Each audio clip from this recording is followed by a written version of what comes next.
You probably think you know these mountains. You see them from the Blue Ridge Parkway, all hazy and blue, and you think they're peaceful. You think they're civilized.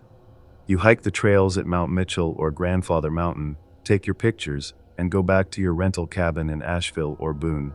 You don't know the real mountains. Not the deep ones. Not the places the trails don't go and the Park Service maps just color green and label inaccessible.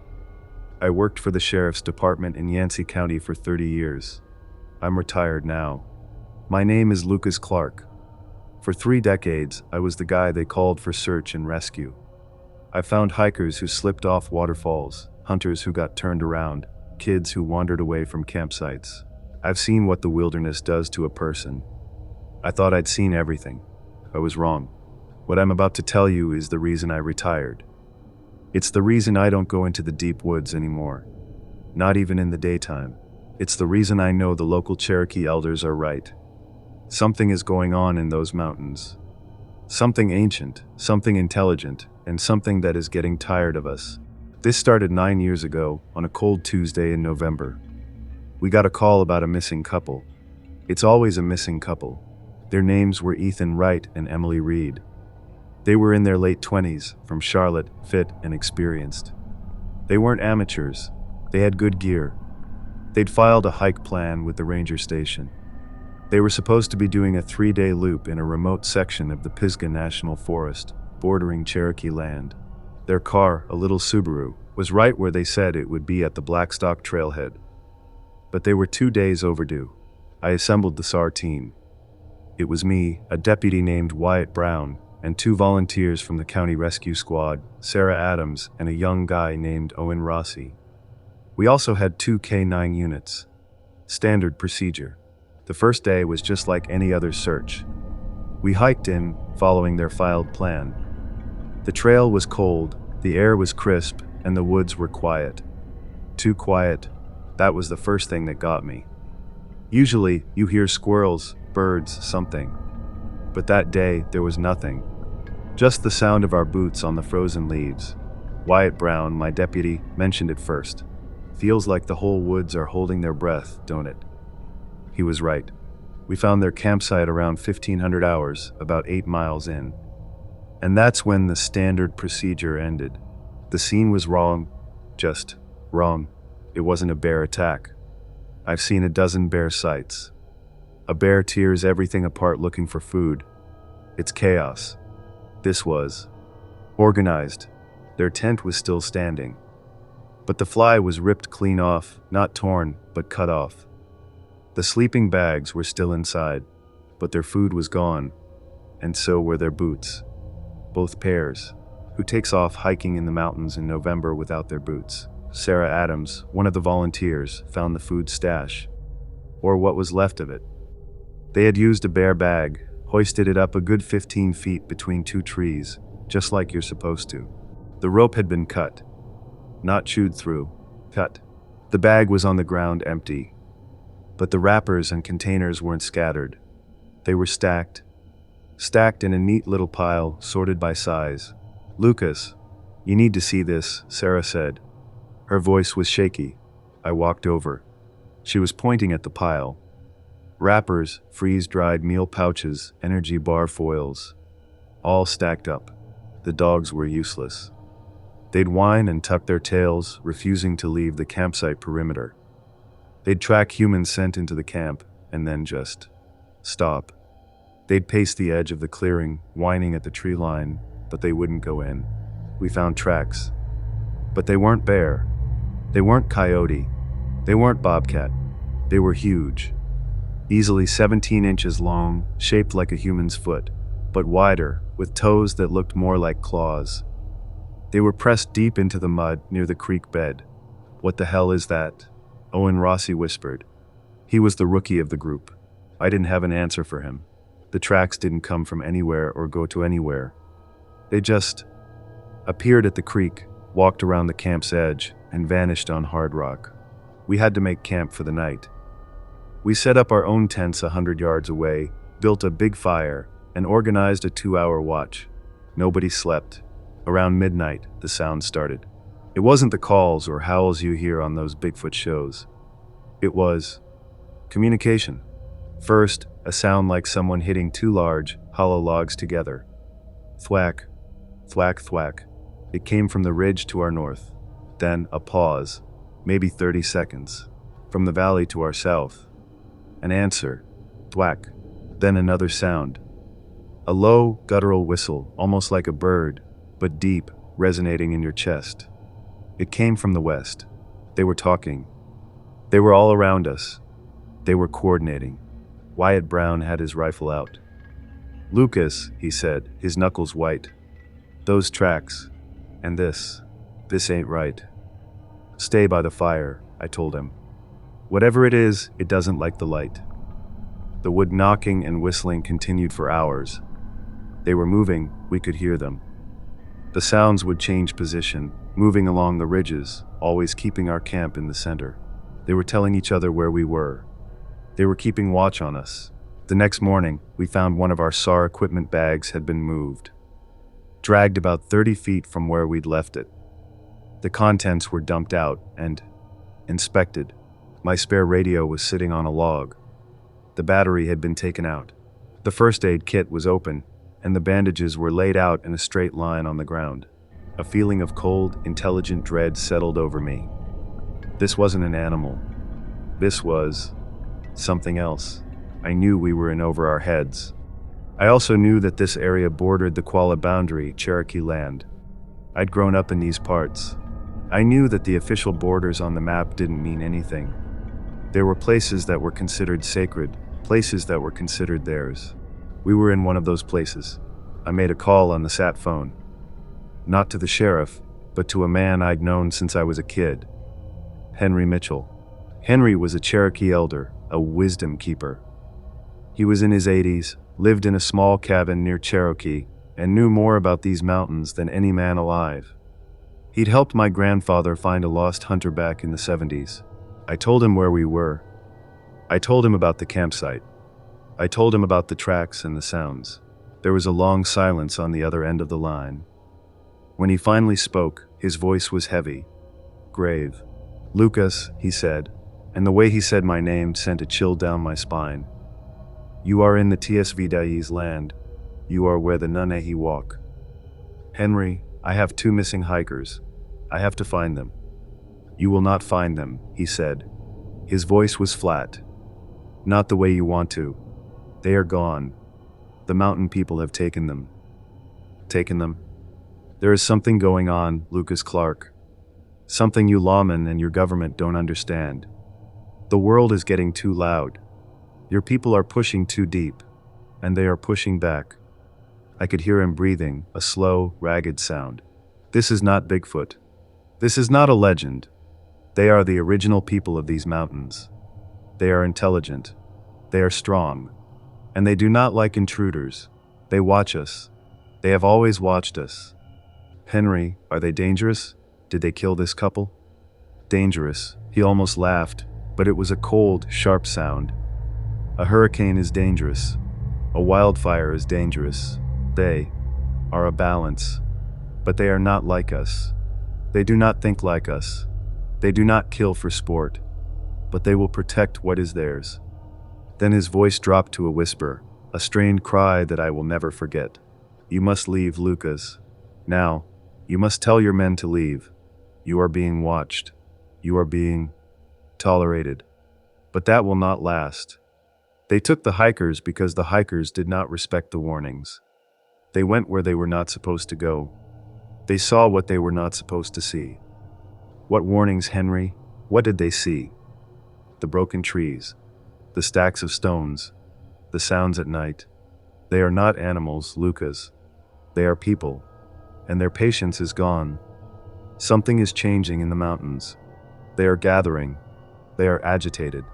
You get your people and you run, and you do not look back. You will not find those 2. They belong to the mountains now. The line went dead. I stood there in the frozen forest, the satellite phone heavy in my hand. Wyatt Brown was looking at me. "What'd he say, boss?" He said they're gone, and he said we need to leave." "Leave?" Sarah Adams said, walking over. "We can't just abandon them." We're not abandoning them, I said, trying to sound more confident than I felt. We're going to follow the tracks, but we stick together. No one goes anywhere alone. Rifles ready. This is no longer a rescue. This is a recovery, maybe? We followed the massive footprints. The trail was easy to follow. Whatever these things were, they didn't care about hiding their path. They moved with a power that was staggering. Trees that were 6 inches thick were snapped in half, not pushed over, snapped. Boulders the size of my truck's engine block were tossed aside. They were heading up, deeper into the most rugged terrain in the county. The trail led us to a series of sheer cliffs, a place called Devil's Drop on the old maps. It was a maze of rock formations and deep crevices, and at the base of the main cliff, hidden behind a curtain of ancient rhododendron, was a cave. It wasn't a small opening. The entrance was 20 feet high, a black wound in the side of the mountain, and the smell. It was the smell from the gem stories, a musky, rank odor, like wet fur, old garbage, and something metallic like old blood. The tracks led right inside. "No," Owen Rossi said, shaking his head. "No way, Lucas. We don't go in there. We call in the state team. This is not for us." He was right. But I had to know. "Owen, Sarah, you two stay here. Watch the entrance. Radio me every 5 minutes. Wyatt, you're with me." Wyatt Brown just nodded, his face pale, but his jaw set. He chambered a round in his shotgun.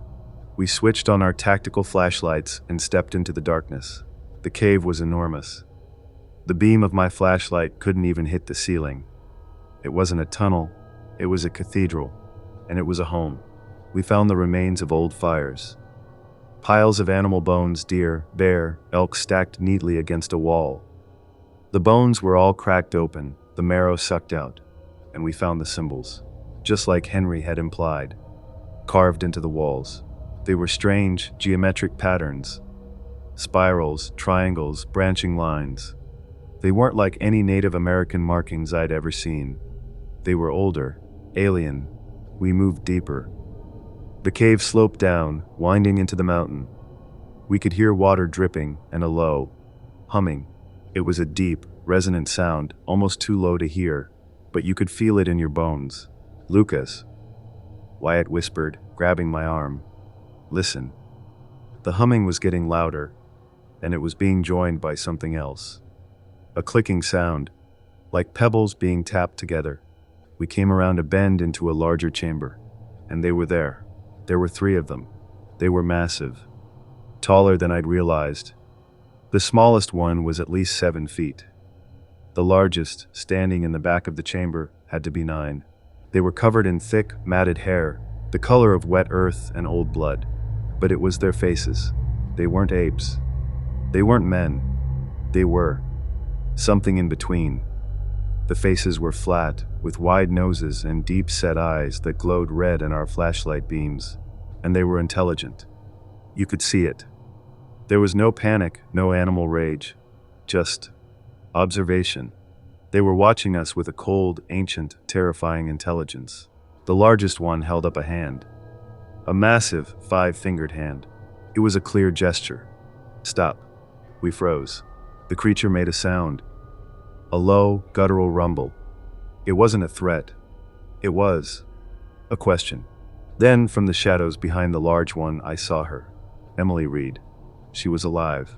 She was huddled against the wall, wrapped in what looked like animal furs. Her eyes were wide with a terror so profound I'll never forget it. But she wasn't hurt. She wasn't bound. "Emily," I shouted, taking a step forward.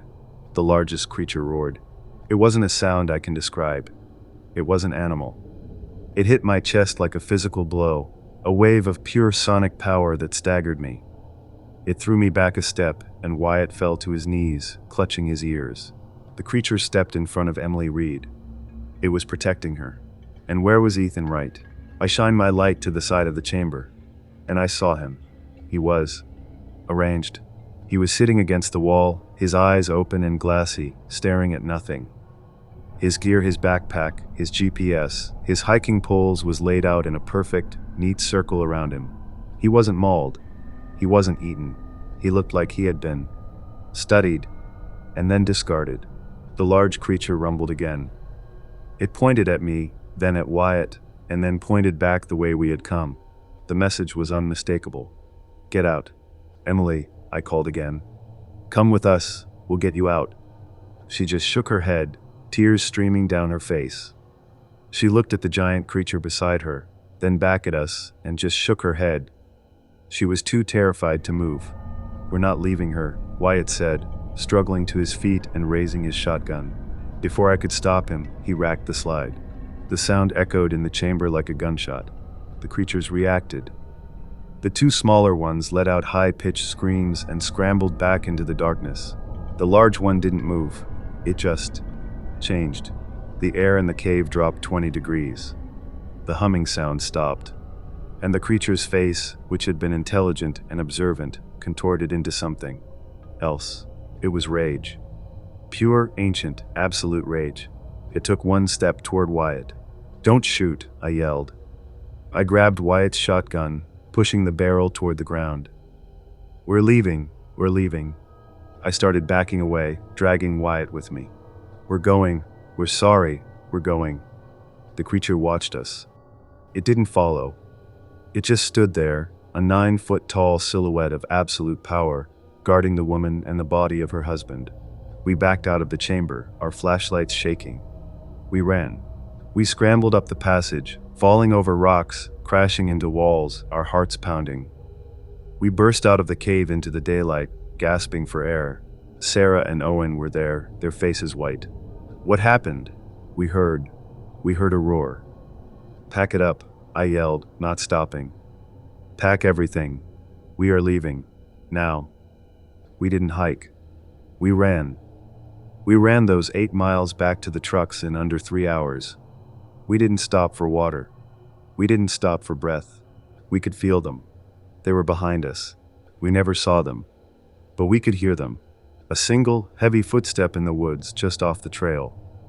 A branch snapping, high up in a tree. The feeling of being paced, of being escorted. They were making sure we left. When we got back to the trucks, we threw our gear in the back and locked the doors. We drove out of those woods, and I didn't look in the rearview mirror until we hit the asphalt of the main highway. The official report was filed the next day. I wrote that we found the campsite. That tracks indicated a large, unknown predator, likely an abnormal black bear. I wrote that we followed the tracks to a cave system, but that the caves were unstable and unsafe to enter. I wrote that based on the evidence, Ethan Wright and Emily Reed were missing, presumed deceased, likely victims of an animal attack. The search was officially called off.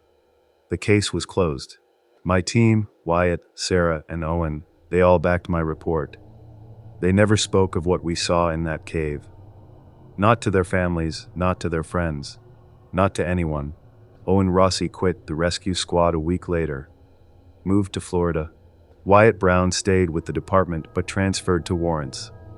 He never went into the National Forest again. I retired 6 months after that. I couldn't do it anymore. I couldn't pretend. I know what I saw. Ethan Wright was dead. But Emily Reed was alive, and I left her there. I left her with them. That's the part that haunts me. I spent the next 8 years trying to forget. I moved. I built furniture. I tried to be a normal, retired cop, but I'd see her face, huddled in the dark, shaking her head. Why didn't she run? Why did the creature protect her? Why was Ethan arranged like that, not eaten? Henry Mitchell died 2 years after the incident. I went to his funeral. I was the only white man there. After, his granddaughter pulled me aside. "He told me what you saw, Mr. Clark," she said. She had his same dark, knowing eyes. "He told me to tell you. It's not the first time. They take them, sometimes. They study them. Sometimes, they keep them." "Keep them," I choked on the word. "The Nunahi walk in two worlds, ours and theirs. Sometimes they need something from our world. My grandfather said to tell you she is not dead, but she is also not alive. She is theirs, and you must never go back." I tried to listen to her. I really did. For 8 years, I kept the secret. Then, last month, it happened again. A young woman, a solo hiker named Maya Roberts, vanished in the same area. Her car was found at the same trailhead. The new sheriff, a guy I don't know, put out a press release. Standard stuff. Experienced hiker. Search underway. No foul play suspected. I knew better. I knew they had her. I spent 2 weeks warring with myself. I was 62 years old. I was retired. It wasn't my problem. But I saw Emily Reed's face. I saw her shaking her head. I couldn't leave another one. I didn't tell my wife. I just said I was going camping for a few days. An old friend. I geared up. But this time, I geared up differently. I took my old service pistol, a .45, and my 12-gauge shotgun, and my .306 deer rifle. I brought thermal optics, night vision goggles, a drone with a high-res camera. I wasn't going in blind this time, and I brought an offering. I remembered what Henry had said. They were people. They had a culture. I brought 30 pounds of prime-grade beef jerky. I brought bags of apples. I brought mirrors, knives, and bright-colored glass beads. I brought things an ancient people might value. I parked my truck 5 miles away from the Blackstock trailhead and hiked in off-trail. I wasn't going to let them know I was coming the same way. It took me 2 days to reach the area. The forest felt different, angrier. The too quiet feeling was still there, but now it was heavy, oppressive. I found the signs. The broken trees were more numerous. The strange, stacked rock formations were everywhere. They were marking their territory. They were expanding. Henry was right. Something was going on. I made my camp on a high ridge overlooking the valley with the cave. I didn't build a fire. I ate cold rations. I spent the first night just watching. I used the thermal scope, and I saw them. They were moving. Down in the valley, along the ridges. Not one or two. I counted. 12 of them. They were moving in coordinated patrols, like soldiers. They moved with a speed and silence that was terrifying. They would cover 100 yards of broken ground in seconds, then stand perfectly still, observing. This wasn't a family. This was a tribe, and they were on high alert. The next day, I sent the drone up. I kept it high, 400 feet, letting the wind mask the sound of the props. I flew it over the cave entrance. What I saw confirmed my fears. They had built a wall. Not a wall of stone, but a massive, defensive barrier of sharpened logs and woven branches, completely concealing the cave entrance. It was a fortification. They were preparing for something, or protecting something. I flew the drone deeper into the valley, and I found her, Maya Roberts. She was in a small clearing, not far from the creek where we'd found the first tracks 9 years ago. She was alive. She was sitting on a log, weaving branches together. But she wasn't alone. 2 of the smaller creatures, the 7-footers, were with her. They weren't guarding her. They were working with her. She was teaching them. Where they were teaching her, she looked calm, blank. I zoomed the camera in. Her eyes were flat. The same haunted, empty look I'd seen in Emily Reed's eyes. She wasn't a prisoner. She was a convert, or a pet. I don't know. My blood ran cold. This was worse than death.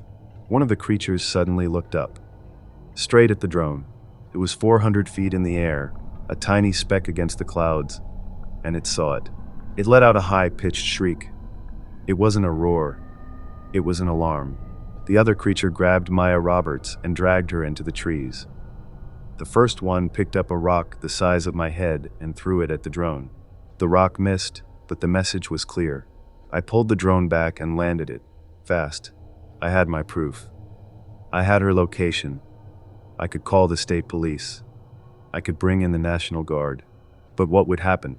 A firefight. A massacre. Men would die. They would die. And Maya, she was in the middle of it. And what about what Henry said? A balance. Was I about to destroy something I didn't understand? I packed my offering. The jerky, the apples, the beads. I left my guns at my camp. All of them. This was a choice. I was going to do this Henry's way. or I was going to die. I walked down into the valley. I made no attempt to be quiet. I wanted them to hear me coming. I walked to the clearing where I'd seen Maya. It was empty. I laid the offerings out on the log where she had been sitting. I spread the jerky in a fan. I polished the apples and set them in a row. I laid the knives and mirrors out so they caught the light. "I am Lucas Clark," I said, my voice loud in the silent woods. "I come in peace. I am a friend of Henry Mitchell. He is passed."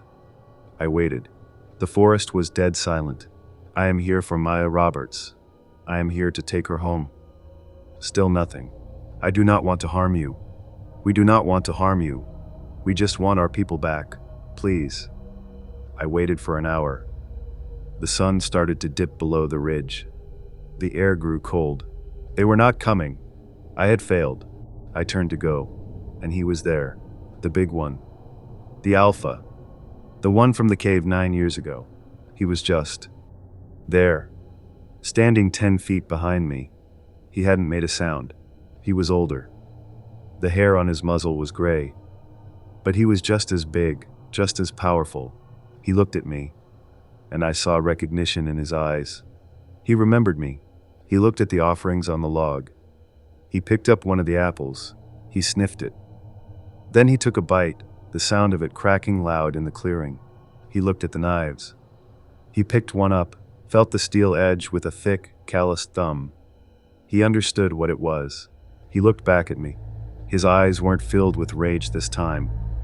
They were sad and tired. He made a sound, a low rumble, and then he spoke. It wasn't English. It wasn't words. It was a feeling, a message pushed directly into my head. "She stays here." I staggered. The mental voice was overwhelming. It was ancient and powerful. "Why?" I managed to ask. "She belongs with us." He looked at me with contempt. "You come, you take, you break, you are loud." He gestured to the forest around us. "This is ours. You are the sickness." "We didn't mean to," I said, my hands shaking. "We didn't understand. We just want her back." The alpha turned his head. From the trees, Maya Roberts stepped out. She was flanked by the 2 7-footers. She looked at me. Her eyes were still blank. "Maya," I said, taking a step toward her. The alpha growled. I froze. "Maya, it's Lucas Clark. I'm here to take you home." She just stared at me. Then she opened her mouth, and she spoke. She made the sound. The deep, guttural, clicking sound the creatures made. She spoke to the alpha. He looked at her, then back at me. "She is ours. Now, she is people. You are not." My heart broke. They had changed her, or she had joined them. I don't know. "What about Emily Reed?" I asked, my voice hoarse. "The woman from 9 years ago, is she?" The alpha's face darkened. He rumbled something I couldn't understand. "She was weak. She broke. She is gone. This one is strong." He meant Emily was dead. She hadn't survived the change, but Maya had. "Please," I begged. "Her family." The alpha roared. The same sound from the cave. It wasn't at me. It was a command. "Leave." The sound hit me, and I fell to my knees. It was pure, unadulterated authority. I understood. There was no rescue. There was no negotiation. This was their world. I was the intruder, and I had been given a warning. A final warning. I got to my feet. I looked at Maya Roberts one last time. "I'm sorry," I whispered. I turned and walked away. I didn't run this time. I walked out of the clearing. I walked up the ridge to my camp. I packed my gear. I left the guns. I left the drone. I left all of it. I walked all night. I didn't hear them follow me. They didn't need to. They had made their point. I got to my truck at dawn and drove home. I filed an anonymous tip with the sheriff's department. I told them the approximate location of Maya Roberts. I said she was with a remote, hostile cult. I knew they wouldn't find her. I knew that if they sent a team, men would die. And I knew the creatures would just move her. I'm telling this story now because I know it's over. I know I can't save them. And I know what Henry Mitchell meant. Something is going on. They aren't just hiding anymore. They are recruiting. They are taking our people. The ones who are strong enough. They are building an army or a new tribe. They are pushing back against the sickness of our world. The mountains don't belong to us. They never did. And the original people, the Nanehi, are tired of sharing.